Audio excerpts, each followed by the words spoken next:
আমরা শঙ্কা ভয়ের মধ্যে কাটিয়েছি, না জানি কোন খবর আসে। সাউথ টাউনে হোক আপনার স্বপ্নের আবাসন, আগে দখল পরে মূল্য পরিশোধ।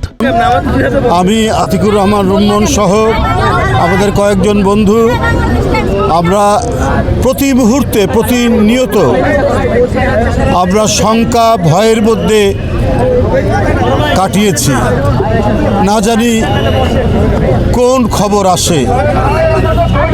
এই আশঙ্কার মধ্যে আমরা একটি কর্মসূচি তাড়াতাড়ি শেষ করে আমরা ঢাকার পথে পাড়ি দেই। সরাসরি কিছুক্ষণ আগে এভার কেয়ারের হাসপাতালে এসে পৌঁছাই এবং ভিতরে